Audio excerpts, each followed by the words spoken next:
Welcome to Voices of OKC. We are so grateful you joined for this episode today. It's going to be a very impactful episode, I promise you. We have a very special guest. Her name is Tiffany Richey, and she works in the health and wellness space. And at her clinic, she provides so many services that she's going to most likely share today.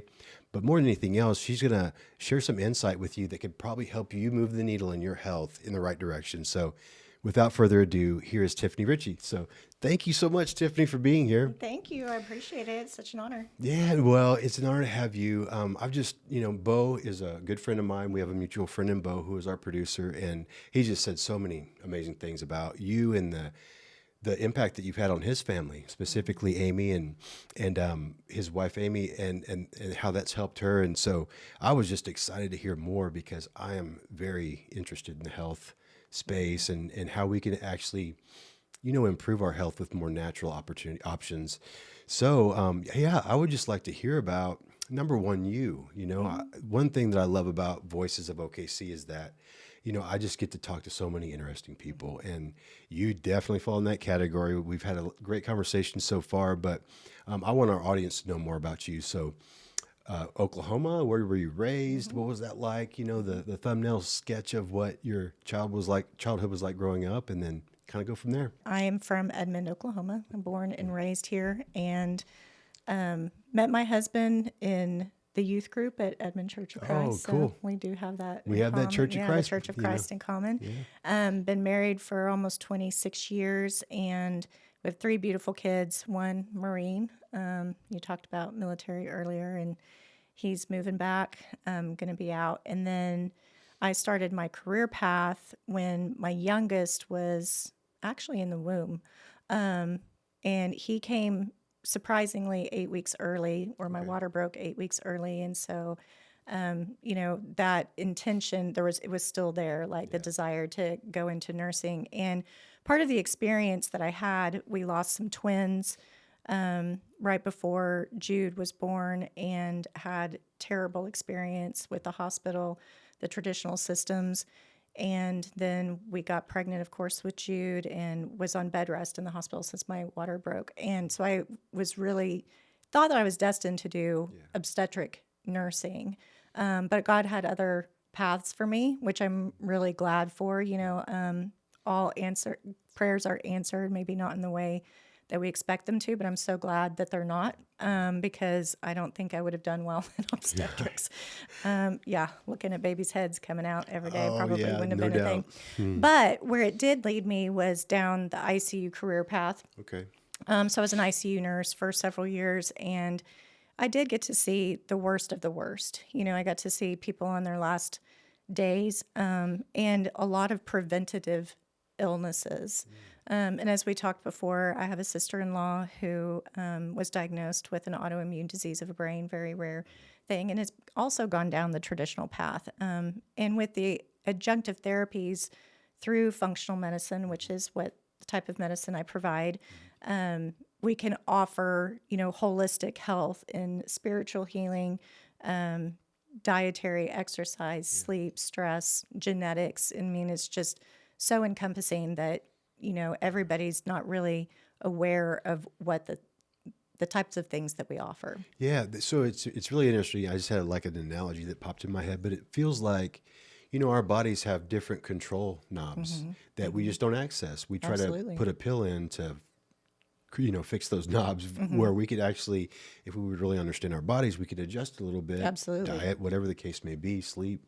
And we would have a huge impact on our health, it seems like. Is that true? Absolutely, I think so. And I think most people understand this, that, for example, like blood pressure, if you have high blood pressure, you take a pill, the blood pressure comes down. But if you stop the pill, the blood pressure goes back up. Right. So the pill itself isn't really solving the problem. It's band-aiding the problem while managing the symptoms. And we see that a lot with a lot of medications in the real world. And if we dialed in, as you said, twisting those knobs, accessing what our bodies are intentionally supposed to do, then there is a pretty good chance that we can decrease the risk for needing to be dependent on those medications. I just have to believe our bodies are so fascinating. They are. They're amazing. They're unbelievable how they can heal themselves, how they can grow, all these different things our bodies can do. Why wouldn't we want to go there first? Why wouldn't we want to try to do everything we could with what we currently have, and then from there make some adjustments? But what you do makes perfect sense to me. To make this your first and only stop, in my opinion, maybe to when it comes to your health, because let's figure out how your body can actually fix itself. That's a really good idea, because it's pretty amazing how it can do that. So, well, that's great. So was there a point in your childhood maybe where you thought, I want to be involved in medicine. I want to be involved in helping heal people. Was there any kind of desire when you were younger? I've always wanted to be in medicine. I don't really know when that started. I know I've always had some sort of fascination with the way the body is. I think it's absolutely miraculous, the way that it functions all together. And the more I know, the more amazed I am by it. I had very bad vision as a child. And so my eye doctor, who is also a member of our church, was very kind. So I kind of wanted to follow in his footsteps a little bit. I was pre-med to go down the optometry route when I first graduated high school, and changed my major to nursing eventually.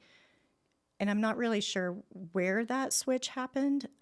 Probably, got married young, started having kids, and going down the pre-med path seemed a little too difficult at the time. But honestly, the nursing pathway was not any easier. I mean, it's just as hard. You have to know just as much. And not that doctors don't have empathy, but there's a lot of care, that goes into it. The relationship part of the nursing, rather than just writing scripts. Being at bedside with patients and their families as the patient is passing or on hospice. It's just a different level of healing. Sure. That I fell in love with. That's really cool. Yeah, that makes a lot of sense, because, you have to be in the people business, I'm sure, and I'm sure there's some people that probably get into it that aren't in the people business, and that has a tremendous impact, I would think. So I like that point you made. So to that point, as it relates to that personal side, how does that contribute to our health and healing? The personal side with patients? Well, yeah, like what the doctor's bedside manner is like, how they actually care for you versus just writing the script. How does that impact our health, do you think? I think it impacts the health because I think the patient needs to trust the person that's sitting in front of them. And I think for years now, granted, I'm, pushing the half-century old years. No. But, when back in the day, from my understanding and from what I remember even as a kid, is that you went to the doctor and you entrusted them to do what was best for you, and there was no discussion about it. It was, hey, this is what we see, this illness, and this is the diagnosis that you have, and here's what you get. Doctors didn't like pushback. They didn't like you to say, well, why? Yeah. Could it be this? Or I've read this information. I do hear that from my own patients as I went to this doctor, and they didn't like that I'd been reading. They didn't want to hear my perspective on my own illness. I hear a lot of them sick and tired of being sick and tired, and I don't feel like anybody's listening to me. I don't want to blame the doctors for that, because I think doctors are constrained by insurance, and the whole system. The whole system is broken. The time constraints that they get to see the patient. So sometimes it's a matter of, band-aiding the patient so that they can feel better, right? And also in the doctor's defense is that patients do want a quick fix. I don't want to have to work that hard for it. I just want to feel better. And we're all used to going to the doctor when we have strep throat and getting an antibiotic and the strep throat's gone. So why can't a pill work for this too? That makes sense, but there's we were talking about this too, I think earlier, but there's such value to committing to a process too, I think. And for me, I think that something happens to us when we understand and we put in the work to do all the little steps. It's like we've earned that now. Absolutely. We're confident about how we feel because we did some hard stuff. Speak to the value of maybe not taking that short route and saying, I know we both know there's tremendous health benefits to that, but what in your opinion is the value to really sticking to the process, doing the hard work, what comes out of that for you? Oh, significant confidence and pride. I mean, like I was saying earlier, I've been resistant to going to the gym, and, putting in the hard work and seeing muscles, seeing the strength that comes with this. Those are things that you can't buy. You can't take a pill for. Sure, there are medications or peptides out there that can expedite the processes, and maybe get you a little bit further than what you could do on your own. But to see that is amazing. And it may even cost you a little less money in the long run. I mean, I know we were just talking about that, about how people say, well, being healthy is expensive, but being sick is more expensive. Being committed to 8 medications monthly and seeing your doctor and the co-pays that go along with that, and then maybe eventually procedures that you have to have and hospital stays. But So true. getting out in sunshine, getting your feet in the soil, in the grass, grounding, meditating, prayerful time, spending time socializing with your friends, eating good food, drinking your water, exercising is not as expensive as At it all. seems to be. It's really Yeah. not. You Yeah. you just listed all that stuff off, and I was like, wait a second. These are very inexpensive things that we can do to benefit our health. No, that's really good. Yeah. So what are some I'd love to hear, we're going to go to a next segment here in a minute. We're going to take a break here in a minute, but in this next segment, I want to hear some stories, like some really these are very significant changes that happen just from maybe a diet perspective or something. But what do you hope to see for people in general that embrace functional medicine? What's your hope? I know you want to be healthy, but is there something beyond just the health benefit? There's something more beyond that. I feel like there's something we gain when we get healthy beyond just the actual physical side of that. What do you think are the other benefits that come with you just getting really serious about your health and diving in and committing to a process? I think you develop discipline capabilities that will go throughout Yeah. other avenues of your life, financially, spiritually, because it does take discipline. I mean, it is not something that is, maybe initially fired up by motivation, right? Like you have that moment, rock bottom moment, as they say. Like my health is deteriorating so much that I may never be able to walk again or get out of bed or whatnot. The doctor says I may have a stroke. Something that scares you, that motivates you to move. But once you start moving and you develop the habits for other things come a little bit easier. Yeah. I also think it's a mental That's a good change. point. I love that point. Yeah, the mental change. My husband asked me to read a book called A Changed Mind recently by David Bayer. Are you familiar with it? I haven't read it yet, but yeah, it's a good one. But it's really good in the sense that, and this is a quote that I've heard multiple times now that he's asked me to read the book, which is funny. It's too coincidental to be coincidental. But Henry Ford says the man who says he can and the man who says he can't are both right. And so when you have someone who's motivated to change for wellness or for whatever other purpose, their outlook and their perspective on everything that they do tends to be more of a cup half full. Opportunities seems to be more available to them. The people that they encounter have a different quality, if you will. And then maybe those people that have success want to pay it forward and help the next person. I see a lot of that, Awesome. where patients have developed their own Facebook profiles or Instagram reels where they're helping share, Sure. kind of like the spreading of the good news, if you will. I hope that's not too sacrilegious. No, But no, I think that's great. That's a good point. That's something I wasn't thinking about, but the benefit of you getting healthy is other people now are inspired by that, and you're sharing your journey, and you're showing people like, yeah, this is a little while. This is a 6-month journey for me. I don't know what the different levels are, but guess what? Here's where I am now, and I don't regret any of it. absolutely.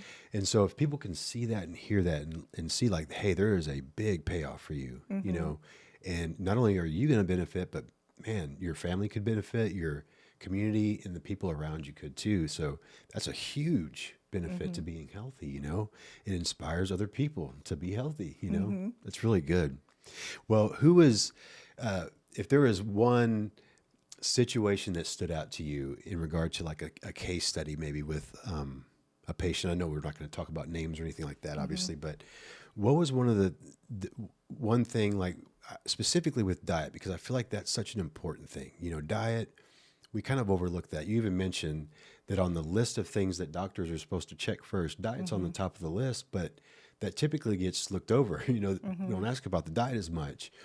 However, we know today that, in our society, in our culture, that diet and the food that we're eating that's been approved to be eaten is not the best and is not very healthy for us. So, I think that, when it comes to diet, this is just an issue. And some of it is an issue of, oh, this is what we've been told that's healthy for us. Some of it's an issue. People just don't want to give up their food that they like, Sure. So I'd love to hear a story of somebody that, maybe they were having some major gut issues. You figured out what they were eating, you adjusted, and I'd love to hear that outcome of what that was like, if you have an example of that. I have one that comes to mind. It's kind of an older, when I say older patient, just an older case, like many years ago, like 8 years ago. But it was earlier on in my career where I was even a little skeptical about how much diet could affect the body, because I also am in the standard American, reel of things, where I loved my Dr. Pepper. I like eating bread and all of those. Fortunately for me, unfortunately for me, is that I had a fast metabolism as a kid. I never had weight issues, so I didn't have that goalkeeper to keep me out of the pits of, eating too many carbs. But I loved that. It was such good learning experience. So I really remember the early things, because now it just feels like, well, of course, well, duh, Right. But I had a patient, and he actually goes to my church too. So hopefully he'll hear this, because he maybe needs some remotivation. There you go. There you go. But we did a lab review, and I don't remember writing this, but he told the entire church what I wrote on his labs. He said, "No gluten for you, period." And he said, and she spelled out the word period, exclamation. Because at the time we were doing celiac panels and gluten panels, and his levels came back really high. And I said, "You've got to remove gluten." And at the time he was dealing with a gum abscess. It was so bad that he had drains in there, and he would have to stick a little syringe on the end of the drain and flush saline throughout and flush all this stuff out. And he was, they were trying to get as much inflammation and infection removed so that he could have surgery to replace the gum and graft some bone and whatnot. And so he decided, I'm going to buckle down and I'm going to change the diet. And he removed gluten. And that was his only thing, because I don't start people on a full overhaul most of the time unless there's some serious illness going on. But I'll be like, just let's remove some gluten. So he went cold turkey, removed some gluten. He lost probably about 40, 50 pounds. And he said his little drain fell out on its own. It healed on its own. Wow. He never had to have the surgery. And so just a simple little modification that had such big payout, that... Incredible. It is incredible. And there's story after story after story like that. Yeah. And then always there's the opposite too, where people say, well, I changed my diet and I didn't see any different. And then I wish I could go home and like actually see what see what they're eating. Like, when you say you did this, what did that really look like? I heard a story the other day about a guy, it actually was a comedian that was telling the story about his dad, who uses Afrin all the time. So he goes to the doctor, and because he's having some issues with his sinuses, and the doctor says, "So, do you use Afrin?" He goes, "No, I don't use Afrin." "Well, sir, there's signs that you use Afrin," and so finally they got down to, he said, "Well, so now how long have you been using Afrin?" "For 40 years," So we're like that sometimes. Yeah. We give an excuse where we say we're not doing this, that Right. we're eating right, but the truth is we're really not. We're really not committed. What could happen if we really did? Absolutely. That's the thing that I want people to know. Like, yeah, it's hard. Yeah, it's going to be challenging. But when you commit to it, you're going to be so grateful at the end of that. Well, it's never an end of the journey, but along that journey, when you start seeing results, you're going to be so grateful you went in and did the hard work to make it happen. Well, and what I loved about his story is that his expectation was not to heal and prevent surgery. It was, I just want to feel better. I want my energy. Maybe I'll lose a few pounds. Maybe but to have such great payout, with the expectations is awesome. Yeah, and what I love is that people can come to an expert that has committed their life, which I assume this sounds like you've really committed your life to this. You believe in it so much, and you're coming to somebody that's committed their life to this process that knows a lot of the needle movers, that knows some of the things they can. I'm going to go to gluten first because I think that you're showing. You know what I mean? Right. uh, Going to a place like that, somebody that can actually point to the thing, and then remove that thing, and things get. It's really cool. Now, I'm sure it gets really complicated with some people, to have somebody that understands though how your body truly works and what it needs to function well is really powerful. So at this time, I think we're going to take a quick break and come right back. But I'm really excited to hear more about the origin story of your business, the name of your business, where we can find it, and when can I set up my first appointment. So we'll be right back. Thank you so much. Well, we are back with Tiffany Richey, and we are so excited about the conversation we've had up to this point. We ended the last segment with a little bit about gut health, and so that was really good. And I'm sure there's so much more to unpack there, but I actually want to hear more about your business and the name of the business, how you got started, and kind of the origin story there. But I'd like to hear that, but then also, I think it'd be really good for our audience to know what your most the client that you see the most that comes into your clinic. Okay. Well, I started as a nurse practitioner 10 years ago at a clinic in Edmond. I found this clinic through the preceptorship program that I was doing through my nurse practitioner program. I was looking for a women's health clinic, and one of my good friends said, "You should go visit this clinic over here in Edmond." And I called the clinic. She said she wasn't doing preceptors at the time, but happened to go up there, bring my resume, and made my presence known because I was interested in what she was doing. I liked her clinic. I liked her. I liked the practice itself. And then when I walked in, I had a really good feeling. And the manager said, "Well, let me talk to her and see if maybe she'd be willing to make an exception." And we made it work. And I was so grateful to have the opportunity because at the time I didn't know truly what functional medicine was. All I knew was that I had been doing preceptorship programs through acute care and family and kiddos, and I did not love writing prescriptions for insulin and medications, vaccines, all of that. It just was very mundane, and even though that's what I knew I was somewhat destined to do, it just didn't feel right. And so this felt right, and luckily this person gave me an opportunity to do that, and we thrived. It was great. And then I had the opportunity to go out on my own. I was 3 years into working at that clinic. Very scary to leave, very scary to go on my own. That was never my intention to have my own practice, but the opportunity presented itself, and that's how Richie Wellness came to be. That's great. That's a great Yeah, story. yeah. So it's been great. I mean, we started Richie Wellness in a very small office. We had 2 exam rooms, and that was about it. And now we're in our own building, and we've got an aesthetic side of the practice. We've got the wellness side of the practice, and we're thriving. We're still growing and trying to add new providers. That's great. Where are you located at again? We are at Western and Memorial. Okay. So, Oh, yeah. a little office park over there north of On Q. So, Yeah, I know exactly what you're talking about over in that area. That's great. yeah. So, who do you think comes through your doors the most? What's your most?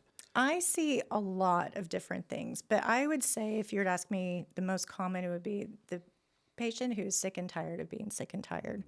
So maybe they've identified that something's wrong, but they've had lab work done with their PCP and they're just not finding it. And once again, it's maybe not that the PCP didn't find anything, maybe the right lab wasn't drawn, or maybe it's more of a gut issue and a colonoscopy isn't going to show that. So we do a lot of specialty testing in that arena to help find what the patient feels is not right. Because, most of the time the patient knows their body. Sure. They know when something's not going on. And like we said before, it may be something as simple as a dietary change, or it may be something a lot more complicated: hormone imbalance, thyroid dysfunction, autoimmunity, gut dysfunction, et cetera, et cetera. Gotcha. Okay, that's good to know. I think there's a lot of people that are just tired of feeling the way they're feeling too. So I think that you have a open market for your business for sure, and I'm excited about that because I just feel like we just, the community's better when we're healthier. In general, leaders are better when they're healthier, when they're thinking clearly. So I just think there's so much value to really taking that seriously. I'm not even saying that there's so much value. It's critical It to is take that critical. seriously for your health, for your well-being, and for your family and community, especially if you're, leading something important, something, it doesn't matter what it is. If you're leading something, you're guiding people in a direction. If you're unhealthy, you're not going to make the best decisions. So I think it's really important for all of us to consider our health and at least go in and get a checkup. I feel like blood work is really important just to do and get analyzed very closely, because you can find a lot of stuff in your blood that you could probably fix pretty quickly. I would assume, if you take the right measures. But so I know that you have a strong focus on women's health. And so I would love to hear your perspective on that, what you guys offer, and some important, maybe 2 or 3 important things that maybe women should consider checking right now. That something that you look for specifically, maybe most doctors wouldn't look for. Is there something like that you can share with us about? So we see women of all ages. I see premenopausal women, perimenopausal women, perimenopausal women. The premenopausal women are the ones that maybe are seeking, better fertility or whatnot. And perimenopausal women, those women, God, bless our hearts. I say our hearts because I know I can speak from experience on this one, that this is a hard time of our life. Our hormones are all over the place. And then menopausal women, they may feel limited on what they can do with hormone replacement, depending on, what their doctors have told them in the past, because there's been a lot of bad information about hormone replacement therapy. But if I were to suggest laboratory for them, definitely getting their hormones checked, estrogen, testosterone, progesterone. And of course, I check a little bit more comprehensive than that, but just to see, where they're at. Their FSH and LH will tell them about fertility and where they're at kind of in that time period of their life. Definitely thyroid, because thyroid can create havoc in a lot of different ways. Thyroid is the ultimate endocrine controller, if you will. It controls metabolism in every single cell, and that's a good hormone to draw for both sexes, because it can control a lot of the sex hormones. And then we also check a lot of nutrient testing. We look for inflammation, cardiac markers as well. Okay. That's So great. a little bit of everything, but it's hard for me to narrow it down to Sure, just one no, or I two understand. markers, but Yeah, I understand. yeah. No, that's great. Yeah, there's so many markers I'm sure that we have to really be mindful of and consider. If we're doing labs, let's check all this stuff. I do my labs on a regular basis too, and it's really helpful to me to make sure everything's on track and doing well. That's great. Well, women's health, I'm sure that you have a big client base, your patient base is in regard to women's health. What about men's health? When I talked to you originally, I was like, do you also help men as well? And you're like, oh yeah. So that was maybe just an assumption I might have had that was wrong, so I don't want anybody out here to assume that either. So how can you help us? Can you help us, Man, Tiffany? they're so fun. They're so easy to please. We are. We're pretty I simple. do. I love my male patients, and they are my bigger referral source. Okay. They get excited to see the labs because I think a lot of men are very analytical. They like to see the numbers. A lot of my male patients may not be in the same boat of being sick and tired, but wanting to maximize what they're already doing. Like I'm in the gym. How do I get my muscles bigger? Or I'm having some erectile dysfunction. Is there something we can do to help that? Do I have to take the blue pill, or is there something else out there for me? Or I've been hearing about peptides, and they like a lot of that. I had a male patient recently, so sweet. I can't wait to see his progress because he's so scared that he's going to die like his father did, have a massive heart attack. And he has been told that he has genetic cholesterol, and my understanding of that particular lab is a little bit different than what he had been hearing. And so we've got him on a plan to get back track. And of course, we went over his labs, and loved everything. I mean, he didn't love everything you hear because he's got a lot of work in front of him, but was excited for the information and the knowledge. And the last thing he said before he left is, I want my wife to come in here and see you. And so we do a lot of couples in there, you know, because once you fix one, the other one needs 100%, to be yeah. right along. This And isn't so, fair. yeah, this isn't fair, especially if you got one patient on Yeah. testosterone and their endurance and motivation, muscle mass, and libido is improved. We want to make sure that those libidos are matched. And so we do, and that is something that I do want to kind of take the, what's the word I'm looking Stigma, for? The maybe? stigma away, the embarrassment Sure. of talking about sexual health, because it is something that's very important. Yeah. You know, we talk about stress and sleep and diet and exercise, but intimacy and relationships are very, very important. Oh, gosh, and yeah. when a female is even embarrassed to talk to her own husband about it, she's got to have somebody, and same for him, somebody that he can talk to about these things without feeling, you know, embarrassed. So Yeah.